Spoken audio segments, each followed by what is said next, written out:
దేవునికి స్తోత్రం. ప్రభునందు ప్రియులరా, ప్రభు అయిన యేసుక్రీస్తు నామమున ముందుగా మీకు అందరికీ నా హృదయపూర్వక శుభాభినందనలు. మరి దేవుడు గత దినములన్నిటిలో ఆయన కృపలో మనల్ని అందరినీ కూడా ఎంతగానో కాచి కాపాడి మళ్ళా ఈరోజు ఈ యొక్క టీవీ కార్యక్రమం ద్వారా దేవుని యొక్క సందేశాన్ని అందించే గొప్ప భాగ్యాన్ని దేవుడు నాకు ఇచ్చిన దాన్ని బట్టి ముందుగా దేవునికి వందనాలు చెల్లిస్తున్నాను.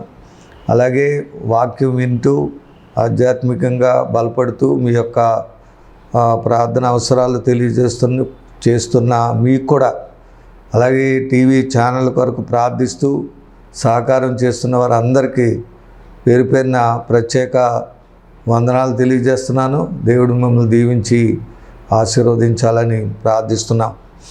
అలాగే ఇంకా ఈ యొక్క కార్యక్రమాలు దేవుని కృపను బట్టి మరి విరివిగా ప్రచారం చేయబడాలని, దానికి కావలసిన ఆర్థిక సహకారం అంతా దేవుడు సమృద్ధిగా దయచేయాలని మీరందరూ ఈ యొక్క పరిచర్య కొరకు, రక్షణ దుర్గం అనే కార్యక్రమం కొరకు, ఈ టీవీ పరిచర్య కొరకు మీరు అందరూ ప్రార్థించి సహకరించాలని దైవజనుడిగా నేను కోరుతూ ముందుగా ఈ మాటలు మీకు తెలియజేస్తున్నాను. దేవుడు మిమ్మల్ని దీవించి ఆశీర్వదించునుగాక. ఆమేన్. మరి దేవుడు ఈ వారం మనకిచ్చిన వాక్య భాగాన్ని మనం చదువుకుందాం. దేవుని పరిశుద్ధ గ్రంథంలో నుండి లూకాసు సువార్త 10వ అధ్యాయము 30వ వచనం నుండి మనము ఈ కొన్ని వచనాలు చదువుకుందాం. అందుకు యేసు ఇట్లనెను, ఒక మనుషుడు యెరూషలేము నుండి యెరికో పట్టణము దిగి వెళ్ళుచు దొంగల చేతిలో చిక్కెను. వారు అతని బట్టలు దోచుకుని అతన్ని కొట్టి కొర ప్రాణంతో విడిచిపోయిరి. అప్పుడు ఒక యాజకుడు ఆ త్రోవను వెళ్ళుట తటస్థించెను. అతడు అతన్ని చూచి ప్రక్కగా పోయాను. అలాగునని లేవీయుడొకడు ఆ చోటికి వచ్చి చూచి ప్రక్కగా పోయాను. అయితే ఒక సమరయుడు ప్రయాణమైపోవచ్చు అతడు పడి ఉన్న చోటుకు వచ్చి అతన్ని చూచి అతని మీద జాలిపడి దగ్గరికి పోయి నూనెయు ద్రాక్షారసమును పోసి అతని గాయములు కట్టి తన వాహనం మీద ఎక్కించి ఒక పూటకోళ్ళ వాని ఇంటికి తోడ్చుకొని పోయి అతన్ని పరామర్శించారు. మరునాడు అతడు 2 దేనాలను తీసి ఆ పూటకోళ్ళ వానికి ఇచ్చి, ఇతన్ని పరామర్శించుము, నీకు ఇంకేమైనా ఖర్చు చేసిన ఎడలా నేను మరలా వచ్చినప్పుడు అది నీకు తీర్చదునని అతనితో చెప్పిపోయాను. కాగా దొంగల చేతిలో చిక్కిన వానికి ఈ ముగ్గురిలో ఎవడు పొరుగువాడు ఆయనని నీకు తోచున్నదని యేసు అడుగగా అతడు అతని మీద జాలిపడిన వాడే అనెను.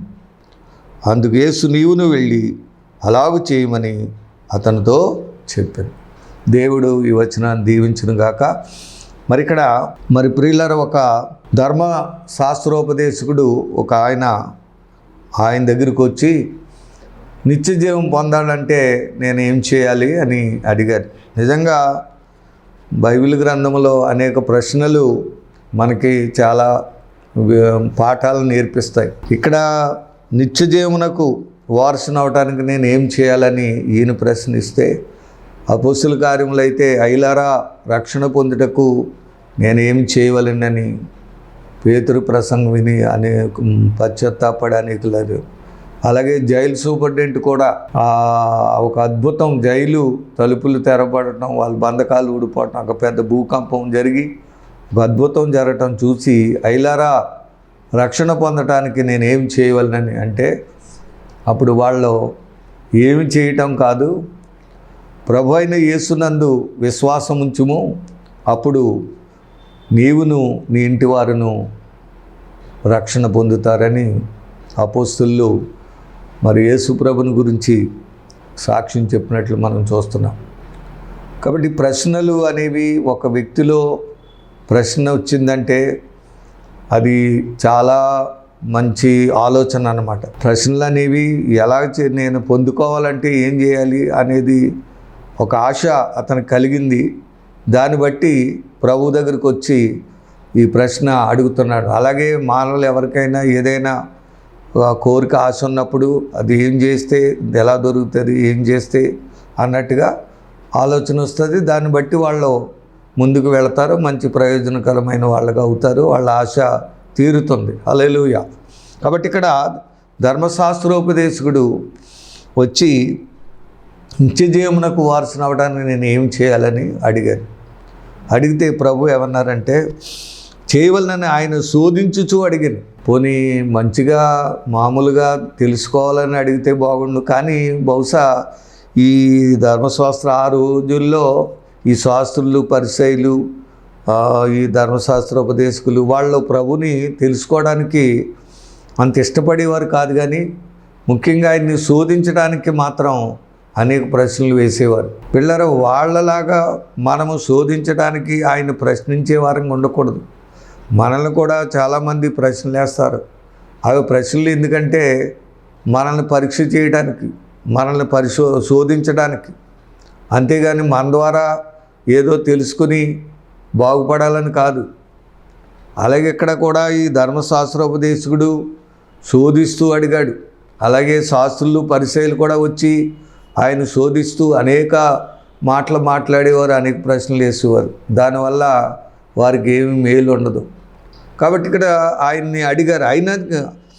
అయినా సరే శోధిస్తూ అడిగినా కానీ చక్కటి సమాధానం రాసివారు. అందుకు ఆయన ధర్మశాస్త్రం అందు ఏమి రాయబడి ఉన్నది, నీవేమి చదువుతున్నావని ఆయన అడుగుగా, మరి ధర్మశాస్త్రోపదేశకుడు కనుక మరి అదంతా చదివే ఉంటాడు. అందు గురించి నీవు ధర్మశాస్త్రాన్ని చదివావు కాబట్టి అందులో ఏమి రాయబడి ఉంది, నీవేమి చదువుతున్నావని అడుగు. సరే, ధర్మశాస్త్రం గ్రంథం ఉంటుంది, ఆ గ్రంథాన్ని వాళ్ళు చదువుతూ ఉంటారు. కాబట్టి అందులో నువ్వు చదువుతున్నావు కదా, అందులో ఏమి రాయబడి ఉన్నది అని అడిగారు అన్నమాట. అడిగితే అతడు నీ దేవుడైన ప్రభువును నీ పూర్ణ హృదయంతోనూ నీ పూర్ణ మనసుతో పూర్ణ శక్తితో నీ పూర్ణ వివేకముతో ప్రేమించవలననియు నిన్ను వలె నీ పొరుగువారిని ప్రేమించవలనని రాయబడి ఉన్నదని చెప్పెను.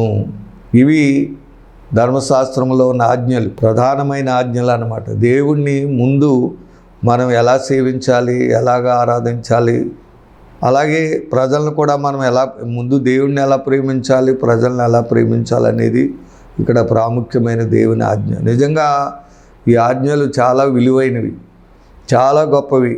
ఆ వైఖరి అనేది ఆ దేవుణ్ణి ప్రేమించడం, దేవుడు ఏర్పాటు లేక దేవుని ప్రజల్ని ఆయన పోలికలో సృష్టించబడిన మానవులను ప్రేమించడం అనేది చాలా గొప్పది. అప్పుడు రాయవండి, అందుకని నీవు సరిగా ఉత్తరం ఇచ్చితివి. హల్లెలూయా, నువ్వు బాగానే చెప్పావు, సమాధానం చక్కగా ఉంది. దేవుణ్ణి ప్రేమించాలి, అలాగే మనుషుల్ని ప్రేమించాలన్నావు, కరెక్టే, బాగానే ఉంది. అక్కడ దాకా బాగానే ఉంది. నువ్వు మనుషులను దేవుణ్ణి ప్రేమించాలన్నాడు, మనుషులను కూడా ప్రేమించాలని చెప్పాడు. అప్పుడు ప్రభు అన్నాడు, అది నీవు సరిగా ఉత్తరించుమి, అలాగూ చేయుము, అప్పుడు జీవించదవని అతనితో చెప్పు. సరేలే, నువ్వు చెప్పావు కాబట్టి సరిగా ఉత్తరం ఇచ్చావు, నువ్వు అలా చేయి, దేవుణ్ణి ప్రేమించు, మనుషులను ప్రేమించు, నిన్ను వల్లే నీ పొరుగువాన్ని ప్రేమించు అని చెయ్యి, నీవు బ్రతుకుతావు, జీవం పొందుకుంటావు అని చెప్పారు. అయితే తాను నీతిమంతుడైనట్టు కనబరచుకొన గోరి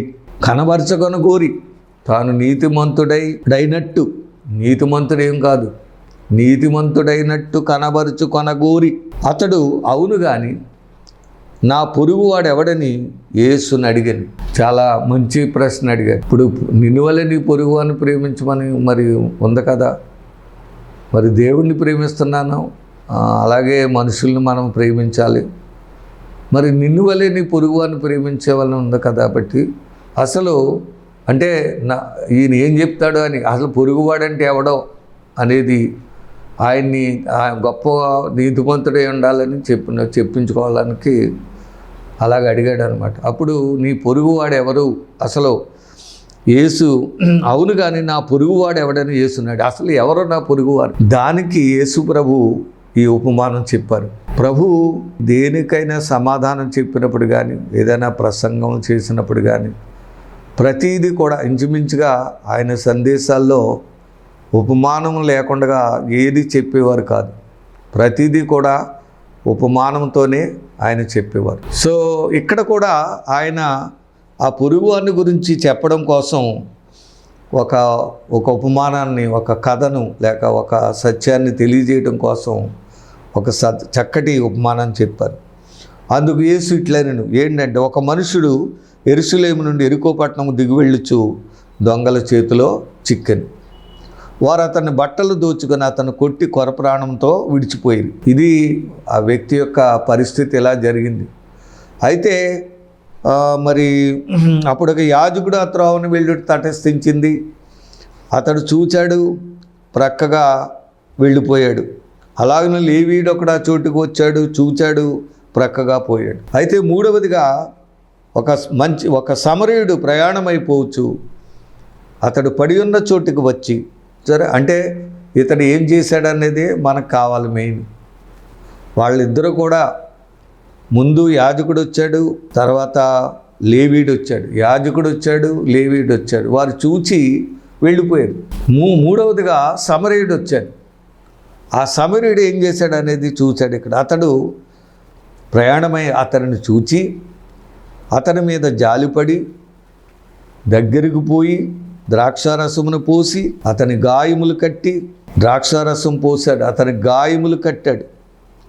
తన వాహనం మీద ఎక్కించుకొని ఒక పూట కోళ్ళ వానింటికి తీసుకొని పోయి అతన్ని పరామర్శించాడు. మరునాడు అతడు 2 దేనారములు తీసి ఆ పూట కోళ్ళ వానికి ఇచ్చి, ఇతన్ని పరామర్శించుము, నీకు ఇంకేవైనా ఖర్చు చేసినాడలా నేను మరల వచ్చినప్పుడు అది నీకు తీర్చేదని అతనితో చెప్పిపోయాను.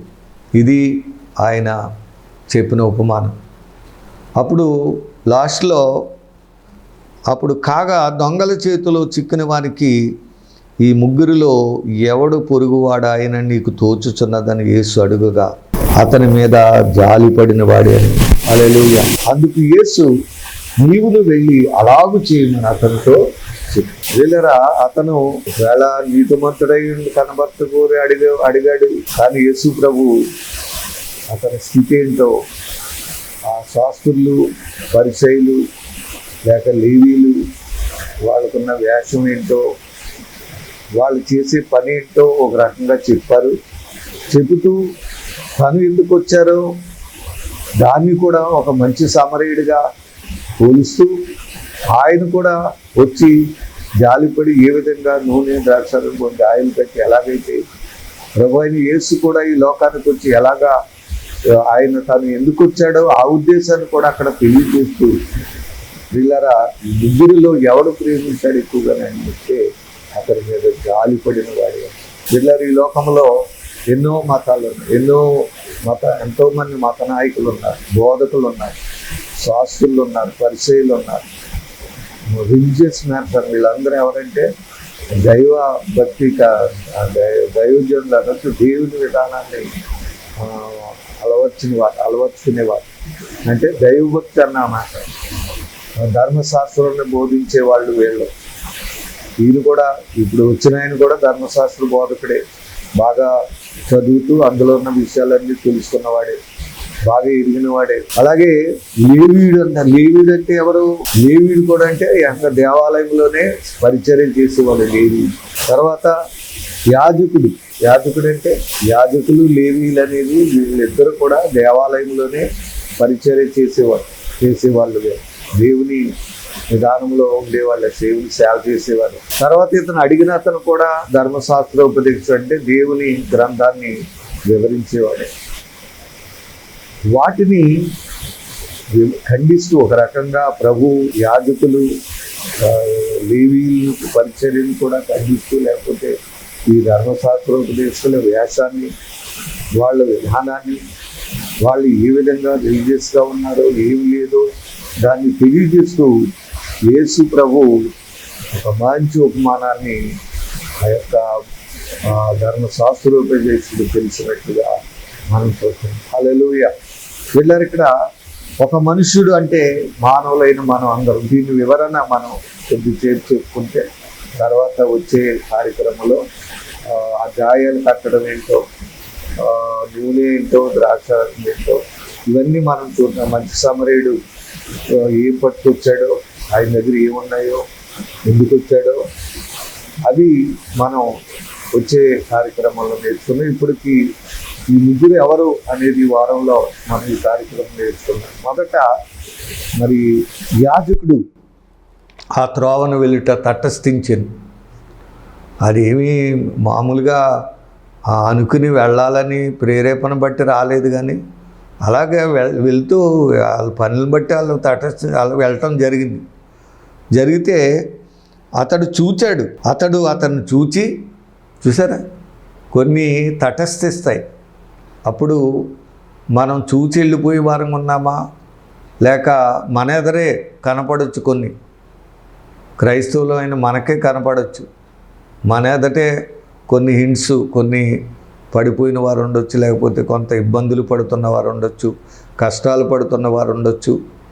వాళ్ళ విధానంలో మన వైఖరి ఏ విధంగా ఉందనేది మన క్రైస్తవ జీవితానికి లేక యేసు ప్రభు జీవితానికి ఉన్న ప్రత్యేకత ఇక్కడ కనపడుతుంది అన్నమాట. వారు చూచారు. ఇక్కడ ఆయన చూచాడు, తర్వాత లేవీడు చూచాడు. చూచి వెళ్ళి ఏం చేశారంటే ప్రక్కగా వెళ్ళిపోయారు. చూచి వెళ్ళిపోయారు అంతే. పలకరించారేమో, పలకరించుకోవడం చూచి వెళ్ళిపోయారు అన్నందుకు మళ్ళీ అందులో ఏం తేడా లేదు. దగ్గరికి వెళ్ళటం కానీ, మాట్లాడటం కానీ, వాళ్ళకి ఏదైనా ఉపకారం చేయటం కానీ, మేలు చేయటం కానీ ఏమీ లేదు.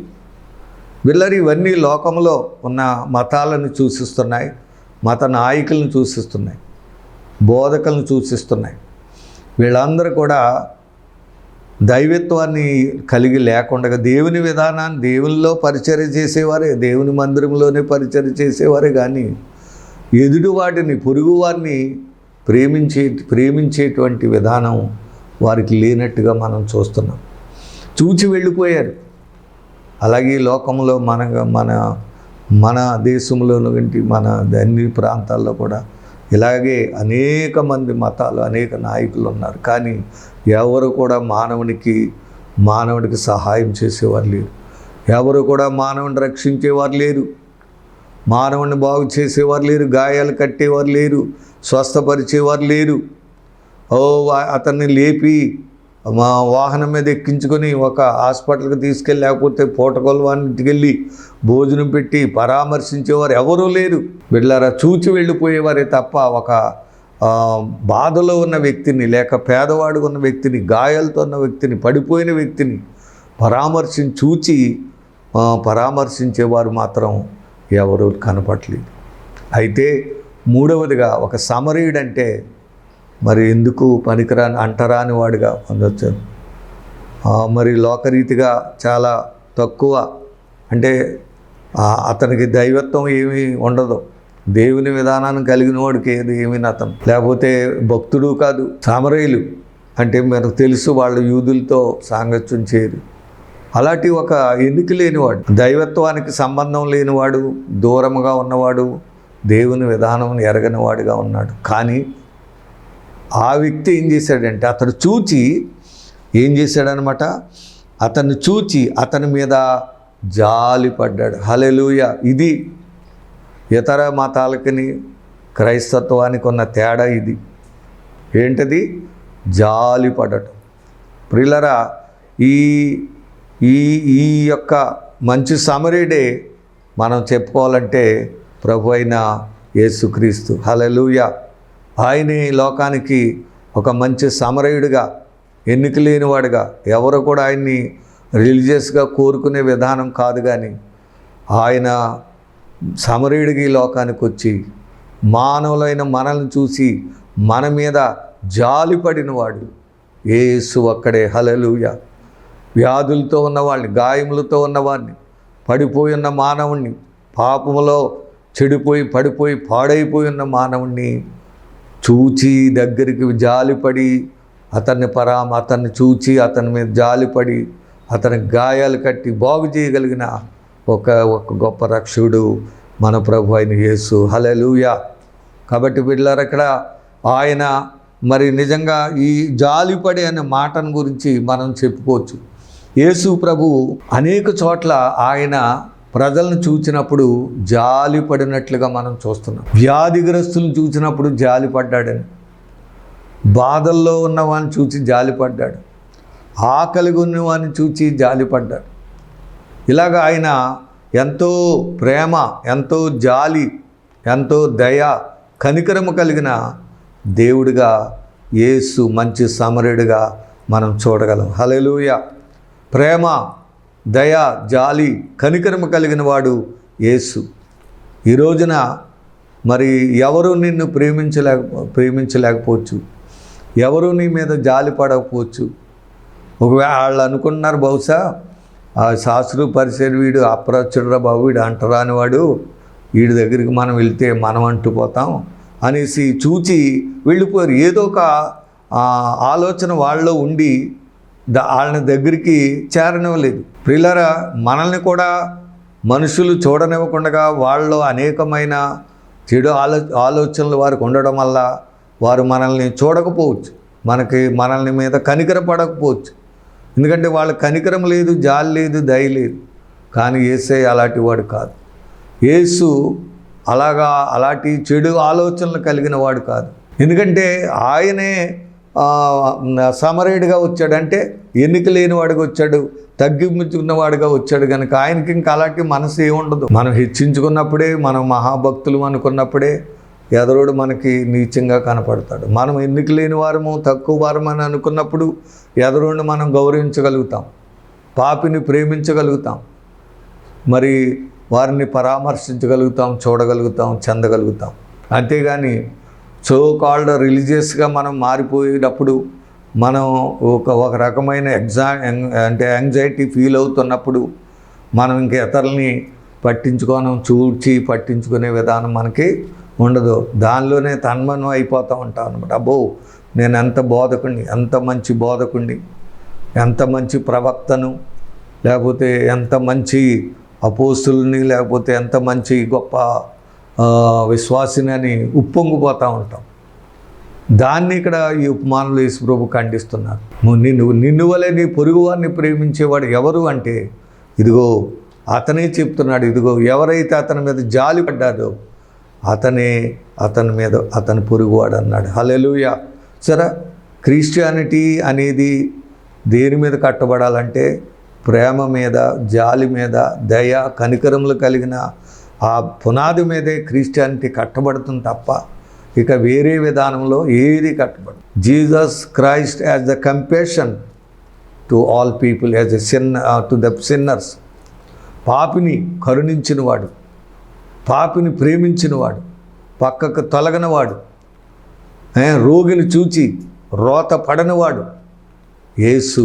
చూచాడు, జాలిపడ్డాడు, వెంటనే గాయాలు కట్టాడు. వెళ్ళారా, చూసారా, దగ్గరికి పోయి నూనెయు ద్రాక్షారసం పోసి, ఒక కిట్ అనమాట, అది ఒక మెడికల్ కిట్. అది నూనె, ద్రాక్షారసం. అదే మనం మామూలుగా హాస్పిటల్లో ఎలాగో మెడికల్ కిట్, ఐడిన్ అని, దూదని, కట్లు ఎలా ఉంటాయి, అవి పోసి ఎలాగైతే ముందు కట్లు కడతారో గాయాలతో ఉన్న వాళ్ళని, అలాగే ఇక్కడ ఈ దగ్గర కూడా నూనె ఉంది, ద్రాక్షారసం రెండు ఉన్నాయి. ఆ రెండు పోసి ఆ కిట్ ఆయన దగ్గర ఉంది. హల్లెలూయా. సో మళ్ళీ వచ్చి మనం రేపు కార్యక్రమంలో ఆ కిట్ ఏంటో అండ్ ఆ నూనె ఏంటో, ద్రాక్షారసం ఏంటో అన్ని వివరంగా మనం చెప్పుకుందాం. కాబట్టి ఆయన దగ్గర ఇవి పట్టుకు ఉన్నాయేమో, అవి వెంటనే అవి పోసి, బిళ్ళరా, ఈ లోకంలో ఉన్న మనుషుల దగ్గర ఆ నిజమైన వాళ్ళు డాక్టర్లు కాదు కనుక, లేకపోతే వాళ్ళు పేషెంట్లకి గాయాలు ఎలా కట్టాలో వాళ్ళకి ఏం తెలియదు కనుక వాళ్ళ దగ్గర ఏమి ఉండవు. కానీ ఈయన మంచి సమరయుడిగా వచ్చాడు కనుక గాయాలు ఎలా కట్టాలో, ఆ గాయాలకు మందు ఏమో కావాలో ఆ మందు, ఆ బ్యాండేజీలు అన్నీ ఈయన దగ్గర పట్టుకుని వచ్చాడు కనుక ఈయనకి తెలుసు ఆ గాయాలను ఎలా కట్టాలో. హల్లెలూయా. కాబట్టి ఆయన దగ్గర ఉన్న నూనె, ద్రాక్షారసం పోసి గాయములు కట్టి, హల్లెలూయా, కట్టి తన వాహనం మీద ఎక్కించి ఒక పూటకోళ్ళ వాని ఇంటికి తీసుకుని పోయి అతన్ని పరామర్శించి అక్కడే వదిలేయలేదు. ఎక్కడ తీసుకెళ్ళాడు? ఒక పూటకోళ్ళ వాని ఇంటికి, అంటే ఒక హోటల్కి తీసుకెళ్ళాడు. ఆ హోటలే మనం వచ్చే వారంలో ఆ హోటల్ ఏంటో మనం తెలుసుకుందాం. తీసుకెళ్ళి ఇతన్ని పరామర్శించరు, భోజనం పెట్టు, ఇతన్ని చూడు అని 2 దేనారాలు తీసి ఆ పూటకోళ్ళ వానికి ఇచ్చి, మరలా వచ్చినప్పుడు ఇంకేమైనా ఖర్చు చేస్తే మళ్ళీ నీకు ఇస్తాను అని చెప్పి వెళ్ళిపోయాడు. హల్లెలూయా. బిడ్డలారా, ఇది మానవుడికి కావాల్సిన విషయం. మనం అప్పుడే పొరుగువాడిని ప్రేమించినట్టు, అప్పుడే పొరుగువాడిని మనం దేవుళ్ళలోకి నడిపించినట్టు అవుతుంది. అంతేగాని మనం రిలీజియస్గా ఉండి యాజకులుగాను పరిచయులుగా ఏదో దేవుని పని చేస్తున్నామని అనుకుని మనం పొరుగువాన్ని నిర్లక్ష్యం చేస్తే, ఆ ప్రేమ, జాలి, కనికరం అనేది లేకపోతే మన క్రైస్తత్వానికి దానికి అర్థమే ఉండదు. మరి పొరుగువాన్ని ప్రేమించకపోతే అది క్రైస్తత్వం ఎలా ఉంటుంది, ఎలా అవుతుంది? మనది క్రైస్తత్వం అవుతుందా? జాలి అనేది లేకపోతే, ప్రేమ అనేది, దయ అనేది, ఎదరవారి వల్ల కనికరం అనేది లేకపోతే, పరామర్శించే వారంగా లేకపోతే మనము క్రైస్తవులను ఎలాగవుతాం? దేవుని పిల్లలు ఏ విధంగా అవుతాం? ఇతరులని ఏ విధంగా మనము దేవుల్లోకి నడిపించగలం? కనుక యేసు ప్రభు ఆ యొక్క ధర్మశాస్త్రోపదేశం చెప్పినటువంటి ఈ ఉపమానము మన జీవితాలకి గొప్ప పాఠాన్ని నేర్పిస్తుంది. ఏంటంటే, మనం కేవలం పరిచయులుగా లేకపోతే యాజకులుగా ఉండి మనం ఏదో దైవిక విధానాన్ని చేసేస్తున్నాం, బోధించేస్తున్నాం, లేకపోతే రకరకాలుగా మనం చేస్తున్నామనే విధానము కలిగి మనము మోసపోయే వారంగా, వేషధారులుగా ఉండకుండగా, ఇదిగో మంచి సమరయుడు వలె మనము ఇతరులను, పొరుగువారిని చూచి జాలిపడి వాళ్ళకి ఉన్న గాయాలను కట్టి వారిని పరామర్శించేవారుగా, వారిని ప్రేమించేవారుగా, వారిని చూచి ఆదరించేవారుగా ఉండాలనే ఒక గొప్ప సత్యాన్ని ప్రభు ఆ ధర్మశాస్త్రోపదేశం బోధించినట్లుగా ఈరోజు ఈ వాక్యాన్ని బట్టి మనం తెలుసుకున్నాం. కనుక వాక్యం వింటున్న దేవుని బిడ్డలారా, మరి మనము ఏ విధంగా ఉన్నాం? మనము చూచి ప్రక్కగా వెళ్ళిపోయే వారంగా ఉన్నామా? లేక చూచి జాలిపడి, ప్రేమించి, కనికరపడి, మాట్లాడి వారిని దేవునిలోకి నడిపించి, ఆ గాయాలను బాగు చేసి, రక్షణ ఇచ్చి దేవుని సంఘంలో చేర్చి పరలోకానికి చేర్చి బిడ్డలుకున్నామా? ఏ విధంగా ఉంది మన ఆత్మీయ జీవితం? లేక ఎటువంటి క్రైస్తత్వం మనం కలిగి ఉన్నామనేది మనం ఆలోచించుకొని, ఈ సత్యాన్ని మనం తెలుసుకొని, మరి మన ఎడల మన పొరుగు నిన్ను వలె, ఇప్పుడు దొంగల చేతిలో చిక్కువానికి ముగ్గురులో ఎవడు పొరుగువాడు? ఆయన నీకు ఎవరు పొరుగు? అసలైన పొరుగువాడు ఎవరంటే అతను అన్నాడు, ఎవడు అతని మీద జాలి పడ్డాడో అతడే అన్నాడు. హల్లెలూయా! అదే నిజమైన ప్రేమ. ఎవరైతే జాలి సమస్యలతో, బాధల్లో, కష్టాల్లో, వ్యాధులతో, ఇబ్బందులతో ఉన్నారో వాళ్ళని ఆదుకోవడమే, వాళ్ళని పరామర్శించడమే, వాళ్ళని పోషించడమే అదే క్రైస్తవం. కాబట్టి ఆ విధంగా దేవుని సన్నిధిలో మనంగా అటువంటి ఆత్మీయ స్థితిని కలిగి, దేవుని విధానాన్ని కలిగి, దేవునిలో జీవించి, దేవుని ఆశీర్వాదాలు, దీవులు పొందుకొని నిత్య జీవాన్ని, అదే ఆ పరలోకాన్ని. ఇప్పుడు ఇంతకీ ప్రశ్న ఏంటంటే, నిత్య జీవం పొందుకోవడానికి నేను ఏం చేయాలంటే ఇది చేయాలన్నమాట. అప్పుడే మనకు పరలోకం దొరుకుతుంది, చక్కటి ఆశీర్వాదాలు దేవుని దొరుకుతాయి.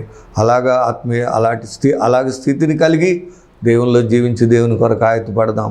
దేవుడి మాటలను దీవించి ఆశీర్వదించును గాక. ఆమేన్. చిన్న ప్రార్థన.